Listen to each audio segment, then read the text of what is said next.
Arrest చేస్తా ఉన్నారు. ఈరోజు రాష్ట్రంలో పరిస్థితులు ఏమిటి అని అంటే, ఎవరైనా గట్టిగా ప్రశ్నిస్తే కేసులు, ఎవరైనా గట్టిగా నిలదీస్తే ఏకంగా నిలదీసిన వ్యక్తి ఇంట్లోకి జొరబడి తాను ఎమ్మెల్యే అయినా కూడా అర్ధరాత్రి పూట వందల మంది పోలీసులను తీసుకొని వచ్చి ఇంట్లోకి జొరబడి ఇల్లును ధ్వంసం చేసి మరీ అరెస్ట్ చేసి జైల్లో పెడతా ఉన్న పరిస్థితి ఈరోజు చూస్తా ఉన్నాం. నేను అడుగుతా ఉన్నా, ప్రజాస్వామ్యవాదులందరూ కూడా ఆలోచన చేయాలి. ఎలాంటి ప్రజాస్వామ్యంలో మనం బ్రతుకుతా ఉన్నాము? గాంధీ పుట్టిన దేశంలో ఇవాళ ప్రజాస్వామ్యం కూని అయిపోయి పరిస్థితిలో ఈరోజు రాష్ట్రంలో పరిస్థితులు నెలకొని ఉన్నాయి. ప్రజల చేత ఎన్నుకోబడిన ఎమ్మెల్యే, మళ్ళీ రిపీట్ చేస్తా ఉన్నా, ప్రజలు ఓటేస్తే ప్రజల చేత ఎన్నుకోబడిన ఎమ్మెల్యే పరిస్థితి ఏమిటి అనంటే, ఆయన ఇంటిపై వందల మంది పోలీసులతో రాత్రి 2:45 అంటే అర్ధరాత్రి దాటిన తర్వాత చంద్రబాబు నాయుడు గారి డైరెక్షన్ తో ఆయన ఇంట్లోకి వచ్చి, ఎమ్మెల్యే గారి ఇంట్లోకి వచ్చి, ఆయన నిద్రపోతా ఉన్న సమయంలో డోర్లు పగలగొట్టి సీసీ కెమెరాలన్నీ కూడా ఎవరైనా దొంగతనానికి వస్తే సీసీ కెమెరాలు ఇంట్లో ఉంటే ఆ సీసీ కెమెరాలను ధ్వంసం చేస్తారు, తీసుకొని పోతారు. పోలీసులు చేసిన పని అది. 2:45 అంటే ఎవరు మనుషులు సంచారం లేని సమయంలో అర్ధరాత్రి దాటిన తర్వాత దొంగల మాదిరి పోలీసులు రావడం, బందిపోటు ముఠాల మాదిరి వందల మంది పోలీసులు రావడం, వచ్చి సీసీ కెమెరాలు ఇంట్లో ఉండేటివన్నీ కూడా తీసేయడము, పగలగొట్టడము, తీసుకొని దొంగతనం చేసుకొని పోవడం, డోర్లు పగలగొట్టడం, ఇంట్లోకి చొరబడడం, ఎమ్మెల్యేను అపహరించుకుపోవడం. నేను అడుగుతా ఉన్నా, ఎమ్మెల్యే ఏమైనా ఉగ్రవాదా అని? ఏం పగటిపూట నువ్వు నోటీస్ ఇస్తే ఎమ్మెల్యే రాడా? పగటిపూట మీరు ఏమైనా నోటీస్ ఇస్తే ఎమ్మెల్యే రాడా? ఇంట్లోనే పడుకొని ఉన్నాడు కదా. ప్రజాస్వామ్యంలో జరుగుతా ఉన్నది ఇది. ఇంకా ఆశ్చర్యం ఏమిటో తెలుసా? గంటల వ్యవధిలోనే టపా టపా టపా అని చెప్పి ఎమ్మెల్యే మీద 3 కేసులు పెట్టారు. ఒక కేసులో 34 మంది మీద, ఒక కేసులో ఇబ్బంది పెట్టే కార్యక్రమం చేస్తే, రెండో కేసులో మొదటి పెట్టిన 34 మంది కాక మరో 14 మందిని చేర్చి మళ్ళీ ఇబ్బంది పెట్టే కార్యక్రమం. మూడో కేసుకు వచ్చేసరికి మరో 12 మందిని మళ్ళీ ఇరికిచ్చే కార్యక్రమం. ఈరోజు మొత్తంగా 38 మందిని రిమాండ్కు పంపిన పరిస్థితులు ఈరోజు చూస్తా ఉన్నాం. నేను అడుగుతా ఉన్నా, ఇంతకన్నా దారుణమైన ఇంకొక విషయం ఏమిటి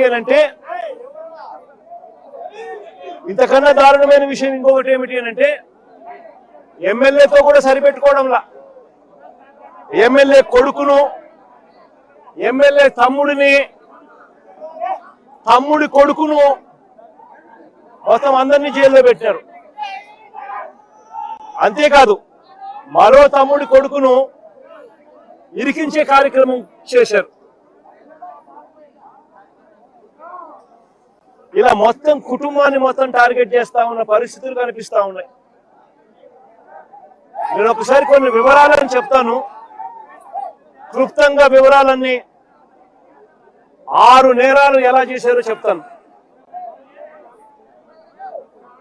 6 ఇన్స్టెన్సెస్ ఇదే కేసులో నేను సైట్ చేస్తాను. న్యాయం ధర్మం బతుకున్నాయా లేదా అన్నది ప్రజాస్వామ్యంలో ఉన్న ప్రతి ఒక్కరూ కూడా ఆలోచన చేయమని కోరుతా ఉన్నా. ఆగస్టు 1వ తారీఖున చిప్పగిరి మండలం నుంచి సంగాల అనే ఊరు కేవలం 6 కిలోమీటర్ల దూరంలో ఉంది. సంగాల అనే ఊరు కేవలం 5-6 కిలోమీటర్ల దూరంలో ఉంది చిప్పగిరి నుంచి. ఆ సంగాల అనే ఊరి నుంచి గిరి అనే ఒక కార్యకర్త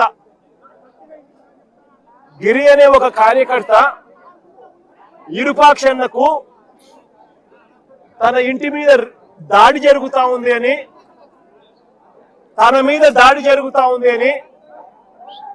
దాడి జరుగుతా ఉన్న తన ఇంటి ఫోటోను, ఇంటి వీడియోను సైతం ఎమ్మెల్యేకు తాను పంపించి 7:45 ఎమ్మెల్యేకి ఫోన్ చేశాడు. అన్నా, నా ఇంటి మీద దాడి జరుగుతా ఉంది, నా మీద దాడి జరుగుతా ఉంది, పరిస్థితి విషమంగా ఉంది, నన్ను కాపాడండి అన్నా అని చెప్పి ఒక కార్యకర్త ఒక ఎమ్మెల్యేకి 7:45 వీడియో పంపించి మరి తాను ఎమ్మెల్యేకి ఫోన్ చేసి సమాచారం ఇచ్చాడు.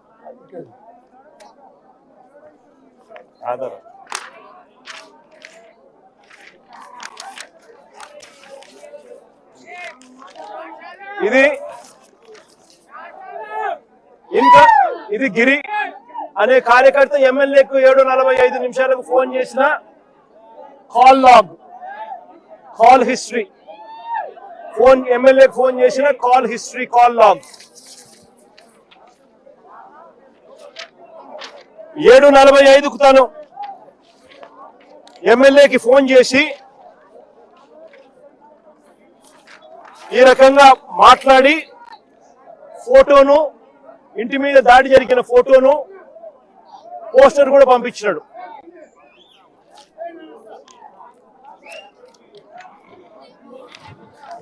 ఎమ్మెల్యే ఒక కార్యకర్త తనకు ఫోన్ చేసినప్పుడు అవి చూసినప్పుడు నివ్వరిపోయి ఎమ్మెల్యే వెంటనే చిప్పగిరి పోలీస్ స్టేషన్ ఎస్ఐకి 7:47 అంటే వెంటనే మాట్లాడిన తర్వాత 7:47 ఎస్ఐకి ఫోన్ చేసినాడు.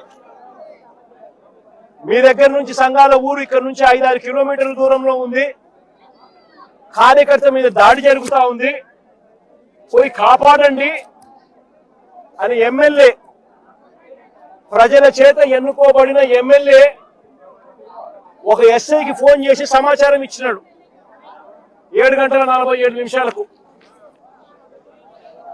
మళ్ళీ ఆ తర్వాత సిఐకి మళ్ళీ ఫోన్ చేశాడు. సిఐకి ఫోన్ చేసిన తర్వాత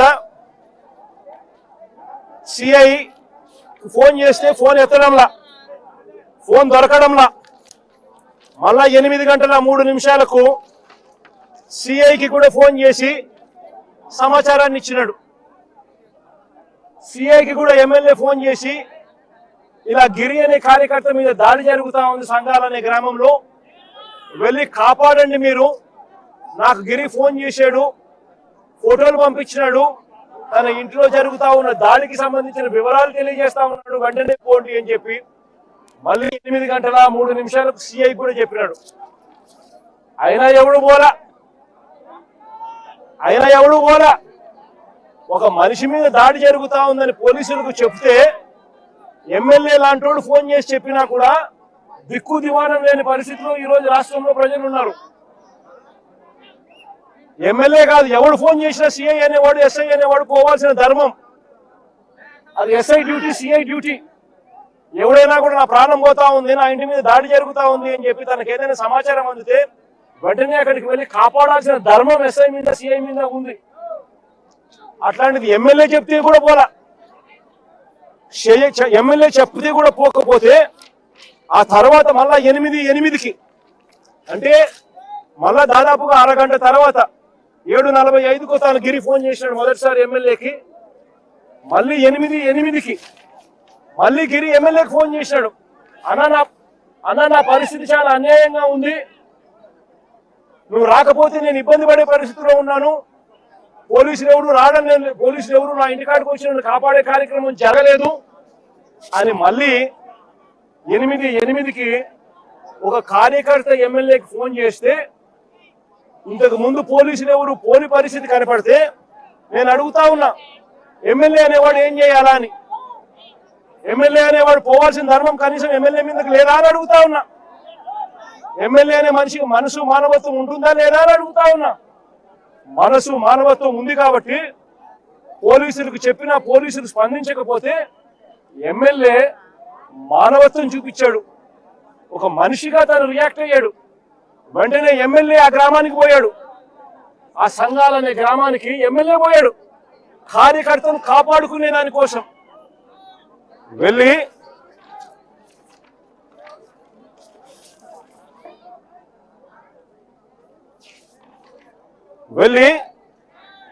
ఆ ఎమ్మెల్యే కార్యకర్తను కాపాడుకునే దానికోసం ఆ సంఘాల గ్రామానికి వెళ్ళడం అన్నది ఒక నేరమంట. అది మొదటి కేసు ఎమ్మెల్యే మీద పెట్టిన కేసు. చూడండి ఒకసారి, ప్రజాస్వామ్యంలో అక్రమ కేసులు ఏ మాదిరిగా పెడతా ఉన్నారు అనంటే, ఈ చంద్రబాబు నాయుడు గారి వెన్నుపోటు పాలనలో, కుట్రల పాలనలో ఏ రకంగా ప్రజలు హింసించబడతా ఉన్నారు అనంటే అక్రమ కేసుకు నిదర్శనం ఇది. ఎమ్మెల్యే మీద పెట్టిన మొదటి కేసు ఇది. ఎమ్మెల్యే అక్కడికి వెళ్ళిన తర్వాత ఆ ఎమ్మెల్యే ఆ సంఘాల గ్రామంలో సర్దుపరిచి గిరి అనే ఆ పిల్లోడిని తన కారులో ఎక్కించుకొని ఈ గ్రామంలో ఇప్పుడు వద్దు నువ్వు ఉండడము, మళ్ళా ఏం చేస్తారో ఏమో, నాతో పాటు వచ్చేసేయి అని చెప్పి ఎమ్మెల్యే ఆ గిరిని ఎక్కించుకొని తన కారులో తాను నివాసం ఉంటా ఉన్న తన ఇంటికి తీసుకొని పోయే కార్యక్రమం చేశాడు చిప్పగిరిలో. ఆ గిరిని ఎక్కించుకొని ఎమ్మెల్యే మళ్ళీ తిరిగి ప్రయాణం అవుతా ఉండగా దారిలో నేమకల్లు అనే గ్రామం, దారిలో మరో గ్రామం నేమకల్లు అనే గ్రామం. ఈ గ్రామంలో దారి కాచి ఎమ్మెల్యే మీద మళ్ళీ దాడి చేశారు. ఎమ్మెల్యే మీదనే ఏకంగా దాడి చేశారు. ఎమ్మెల్యే తమ్ముడు శ్రీరాములు చెయ్యిని కొట్టారు. ఎమ్మెల్యే తమ్ముడు శ్రీరాములు చెయ్యి విరిగిపోయింది. విరిగిపోవడమే కాకుండా ఇంకా అన్యాయమైన పని ఏం చేశారో తెలుసా? ఇంకా అన్యాయమైన పని ఏమిటంటే, ఈ నేరాన్ని కప్పిపుచ్చుకునే దానికోసం శ్రీరాములు ఎక్స్రే రిపోర్ట్, ఎమ్మెల్యే తమ్ముడు చెయ్యి విరిగిన ఎక్స్రే రిపోర్టు, ఎమ్మెల్యే మీద దాడి చేసి నేమకల్లు గ్రామంలో తిరిగి వస్తా ఉండగా దారిలో ఉన్న నేమకల్లు అనే గ్రామంలో ఎమ్మెల్యే మీద దాడి చేసి ఎమ్మెల్యే తమ్ముడిని చెయ్యి కొట్టిన రిపోర్ట్ ఇది. దీన్ని కప్పిపుచ్చుకునే దానికోసం అని చెప్పి ఏకంగా ఓ టీడీపీ కార్యకర్త, ఇది ఇంకా అన్యాయం, ఇది వినండి ఒకసారి, ఏకంగా దీన్ని కప్పిపుచ్చుకునే దానికోసం అని చెప్పి ఏకంగా ఓ టీడీపీ కార్యకర్త నేమకల్లులో ఉన్న టీడీపీ కార్యకర్త తన భార్య దుస్తులను తానే చింపేసి, తన భార్య బట్టలను తానే చింపేసి, భర్తగా ఉండి తానే తన భార్య బట్టలను చింపేసి ఎమ్మెల్యే అతని మనుషులు చింపారంటూ ఎమ్మెల్యే మీద ఎస్సీ ఎస్టీ కేసు, మరో కేసు, రెండో కేసు, ఎమ్మెల్యే మీద ఎస్సీ ఎస్టీ కేసు రెండో కేసు పెట్టారు. నేను అడుగుతా ఉన్నా, ఇదే చంద్రబాబు నాయుడు గారిని అడుగుతా ఉన్నా, అయ్యా చంద్రబాబు గారు, మా వాళ్ళ మీద నువ్వు తప్పుడు కేసులు పెట్టడానికి మీ కార్యకర్తల బట్టలను సైతం వాళ్ళ భర్తలతో చింపించే స్థాయికి నీ పార్టీ దిగజారిపోయింది అని అంటే నువ్వు తలకాయ ఉంచుకోవాలి చంద్రబాబు అని చెప్తా ఉన్నా. నీ కుట్రలు చేయడం కోసం ఏ స్థాయికి దిగజారిపోతా ఉన్నావు చంద్రబాబు, నువ్వు ఆలోచన చేసుకుని అడుగుతా ఉన్నా. కట్టుకున్న భార్య బట్టలను 10 మంది ముందు 10 మంది చూస్తూ ఉండగా కుట్రలు చేయడం కోసం భార్య బట్టలను భర్త చింపుతా ఉంటే నిజంగా రాజకీయాలు ఏ స్థాయికి దిగజారిపోయాయో గమనించమని కోరుతా ఉన్నా. బయటకు వచ్చిన మళ్ళీ ఆ ఆడబిడ్డను కూడా వాడుకొని తప్పుడు మాటలు కూడా చెప్పిస్తారు ఆ భార్యతో. ఆ ఆడబిడ్డను కూడా వాడుకొని తప్పుడు మాటలు కూడా చెప్పిస్తారు ఆ భార్యతో. నేను అడుగుతా ఉన్నా, బయటకు వచ్చిన ఆ వీడియో చూసిన తర్వాత ఆ వీడియో భర్త భార్య బట్టలను చింపుతా ఉన్నాడు అందరి ముందు. ఆ వీడియో బయటకు వచ్చింది, వైరల్ అయింది, సోషల్ మీడియాలో వైరల్ అయింది. నిజంగా రాష్ట్రం మొత్తం నివరిపోయింది అది చూసి. చంద్రబాబు నాయుడు గారి కుట్రల రాజకీయాలను చూసి, ఈ వెన్నుపోటు పాలనను చూసి రాష్ట్రం మొత్తం షాకు గురైంది. మీరు కూడా ఒకసారి చూడండి ఆ వీడియోను.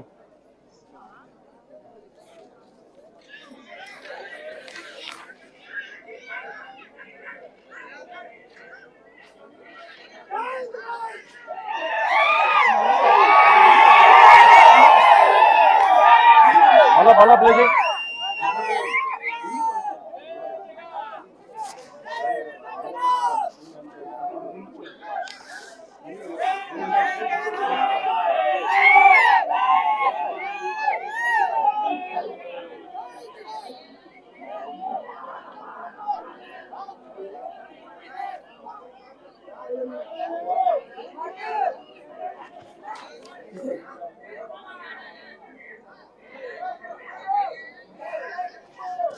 అలా చూస్తారా? మళ్ళా పెడదాం. అలా పెట్టు.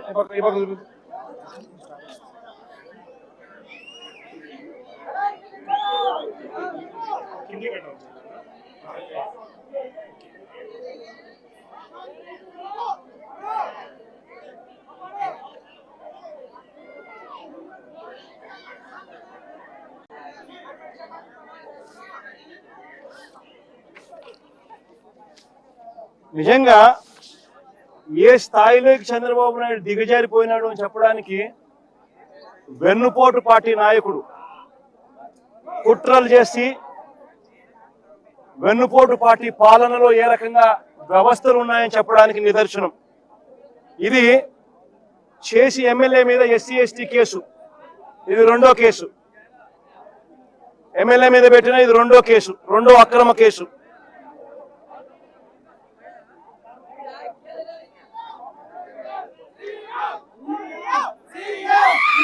నేమకల్లో అదే గ్రామంలో ఎమ్మెల్యే మీద పెట్టిన 3వ కేసు ఏమిటో తెలుసా? అదే గ్రామంలో ఎమ్మెల్యే మీద పెట్టిన 3వ కేసు ఏమిటో తెలుసా? ఎమ్మెల్యే కారును ధ్వంసం చేశారంట. కారును ధ్వంసం చేశారంటూ 3వ కేసు పెట్టారు. మీరే దాడి చేస్తారు, మీరే చెయ్యర కొడతారు, ఎమ్మెల్యే తమ్ముడు చెయ్యర కొడతారు. దారిలో పోతా ఉన్న ఎమ్మెల్యే మీద మీరే దాడి చేస్తారు. ఎమ్మెల్యే తమ్ముడు చెయ్యిని మీరే వేరే కొడతారు. మళ్ళీ ఎమ్మెల్యే మీద SC/ST కేసు పెడతారు. భార్య బట్టలను సైతం చింపిపిచ్చి మొగుళ్లతో భర్తలతో. మళ్ళీ అంతటితో కూడా సంతృప్తి చెందుకోకుండా కారును ధ్వంసం చేశారు. ఎమ్మెల్యే కారును ధ్వంసం చేశాడంటూ, వాళ్ళ కారుని ఎమ్మెల్యే ధ్వంసం చేశాడంటూ మళ్ళీ ఎమ్మెల్యే మీద 3వ కేసు. నేను అడుగుతా ఉన్నా, ఇలాంటి అక్రమ కేసులు ఈ మాదిరిగా ప్రజాస్వామ్యంలో పెడతా పోతే ప్రజాస్వామ్యం బతుకుతుందా అనేది ఆలోచన చేయమని చెప్పి ప్రతి ఒక్కరితో కూడా నేను అడుగుతా ఉన్నా. ఇది జరిగిన తర్వాత ఇంకా ఆశ్చర్యం ఏమిటో తెలుసా? ఇది జరిగిన తర్వాత ఎమ్మెల్యే గిరిని ఎవరినైతే కారులో ఎక్కించుకొని ఉన్నాడో ఆ గిరిని తీసుకొని ఎమ్మెల్యే తమ్ముడు ఎవరైతే ఉన్నాడో శ్రీరాములు ఎవరైతే ఉన్నాడో తమ్ముడిని తీసుకొని పోలీస్ స్టేషన్కి వెళ్ళి ఇవన్నీ చూపించి కేసు కట్టండి అయ్యా అంటే పోలీసులు కనీసం కంప్లైంట్ కూడా తీసుకోలేదు. పోలీసులు కనీసము కంప్లైంట్ కూడా తీసుకోలేదు. అంటే ఒక నష్టపోయిన వ్యక్తి పోలీస్ స్టేషన్కి వెళితే ఆ గిరిని తీసుకొని ఆ కార్యకర్తను తీసుకొని పోయి వాళ్ళ సొంత తమ్ముడు ఎవరైతే చెయ్యి విరిగిపోయిందో తమ్ముడు తీసుకొని పోయి కంప్లైంట్ ఇవ్వడానికి పోలీస్ స్టేషన్కి పోతే కనీసం ఎమ్మెల్యే స్థాయి వ్యక్తి వచ్చి కంప్లైంట్ రిజిస్టర్ చేయాలనుకున్నా కూడా కనీసం కంప్లైంట్ కూడా తీసుకొని పరిస్థితిలో ఈ రాష్ట్రంలో పోలీస్ స్టేషన్లు పనిచేస్తా ఉన్నాయి అని అంటే ఇక సామాన్యుడు ఎవడైనా పోలీస్ స్టేషన్కి పోయే పరిస్థితి ఈ రాష్ట్రంలో ఉందా అన్నది ప్రతి ఒక్కరూ కూడా ప్రజాస్వామ్యవాదులందరూ కూడా ఆలోచన చేసుకోవాలని చెప్పి ఈ సందర్భంగా నేను ప్రతి ఒక్కరితోనూ కోరుతా ఉన్నా. ఇది నాలుగవ తప్పిదం. కేసు సైతం కంప్లైంట్ సైతం తీసుకునే దానికి కూడా పోలీస్ స్టేషన్ లో వెళ్ళి తాను అడిగినా కూడా కనీసం పోలీస్ స్టేషన్ లో కంప్లైంట్ కూడా తీసుకునే పరిస్థితి ఉండడం నాలుగవ తప్పిదం. ఇక ఐదవ తప్పిదం ఏమిటో తెలుసా? ఇక ఐదవ తప్పిదం ఏమిటంటే ఎమ్మెల్యే ఈ స్థాయిలో చెయ్యి విరిగిపోయిన వ్యక్తిని తీసుకొని పోయి గిరిని తీసుకొని పోయి ఆ వీడియో ఫోటోలు సైతం ప్రొడ్యూస్ చేసిన కంప్లైంట్ తీసుకోకపోవడం ఒక తప్పు అయితే, రెండో తప్పు ఏమిటో తెలుసా? ఎమ్మెల్యే మీద రివర్స్ కేసులు. ఐదవ తప్పిదం ఇది, ఎమ్మెల్యే మీద రివర్స్ కేసులు. చంద్రబాబు నాయుడు గారి అమలు చేస్తా ఉన్న రెడ్ బుక్ పాలనలో వెన్నుపోటు పార్టీ పాలనలో ఆయన పెట్టుకున్న ఈ డర్టీ సిస్టమ్ చేస్తా ఉన్న పని ఏమిటో తెలుసా? రివర్స్ ఎమ్మెల్యే మీద అక్రమ కేసులు, తప్పుడు కేసులు. ఆశ్చర్యం ఏమిటో తెలుసా? ఎంత అన్యాయంగా వీళ్ళు కేసులు పెడతా ఉన్నారంటే బాధితులైన విరూపాక్షి, ఆయన కుటుంబ సభ్యులు, వైఎస్ఆర్సీపీకి చెందిన వారి పేర్లు ఇరికించి అక్రమ అరెస్టుకు దిగడమే కాకుండా ఎంత దొల్లటనం ఉంది అనంటే మొదటి సంఘాలలో జరిగిన ఇన్సిడెంట్ మీద కంప్లైంట్ ఎలా ఉందో తెలుసా? ఆ కంప్లైంట్ చూస్తే ఆ మొదటి సంఘాల్లో జరిగిన వాళ్ళ కంప్లైంట్ చూస్తే, సంఘాల్లో జరిగిన ఇన్సిడెంట్ కి సంబంధించిన కంప్లైంట్ చూస్తే ఏకంగా ఆశ్చర్యం కలిగించే విషయం ఏమిటంటే ఈ కంప్లైంట్ లో నలుగురు పేర్లు ఇదే కంప్లైంట్ లో వేరే నిందితులుగా సేమ్ పేర్లు రిపీట్ చేస్తారు. A10 యాదవల్లి ప్రేమ కుమార్ A10 అయితే మళ్ళీ A22లో కూడా అదే ప్రేమే, అదే మనిషి మళ్ళీ రిపీట్. A17 మాల గాడిలింగ A17 అయితే A25లో కూడా మళ్ళీ అదే గాడిలింగ మళ్ళా గాడిలింగ A25 సేమ్ పేరే రిపీట్, సేమ్ మనిషే repeat. A19 Sattireddy, A23 Satyanarayana Reddy repeat complaint లో. A18 Kuruva Linganna, A20 Lingappa, A24 GBT Linganna same repeat. నేను ఆశ్చర్యంగా నేనేం చెప్తున్నానంటే ఎటువంటి విచారణ లేదు. FIR మామూలుగా రిజిస్టర్ చేసేటప్పుడు, కంప్లైంట్ ఏదైనా రిజిస్టర్ చేసేటప్పుడు ఒక నిందితుడిని ఈ మాదిరిగా చేర్చాల్సిన పరిస్థితి వచ్చినప్పుడు అంటే కంప్లైంట్ కూడా ఎవరు పోలీసులే వీళ్ళంతా వీళ్ళే రాసుకోవడమే,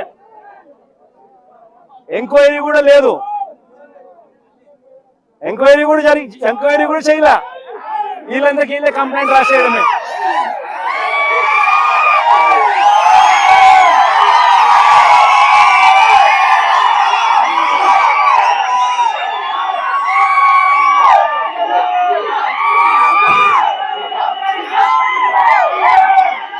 ఐదవ తప్పు. ఇది ఐదవ తప్పు అయితే ఆరవ తప్పు ఏమిటో తెలుసా? ఆరవ తప్పు ఏమిటి అంటే ఎమ్మెల్యే ఇంటి మీదికి ఎమ్మెల్యే కంప్లైంట్ తీసుకోకపోగా ఎమ్మెల్యే మన ఇంటికి వెళ్ళి తన ఇంట్లో తాను పడుకొని ఉంటే రాత్రి 2:45 వందల మంది పోలీసులను తీసుకొని పోయి ఎమ్మెల్యే డోర్లను పగలగొట్టి సీసీటీవీ ఫుటేజ్లన్నీ కూడా ఎమ్మెల్యే ఇంట్లో ఉండేటన్ని వీళ్ళే దొంగతనం చేసి ఎమ్మెల్యేను అపహరించడం.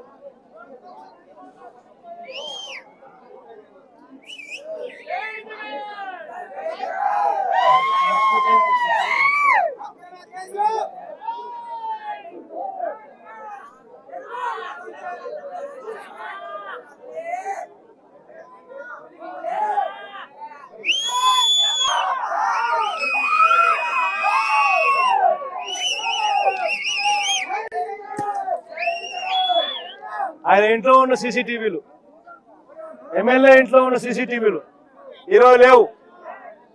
ఎక్కడున్నాయంటే పోలీసుల దొంగలు.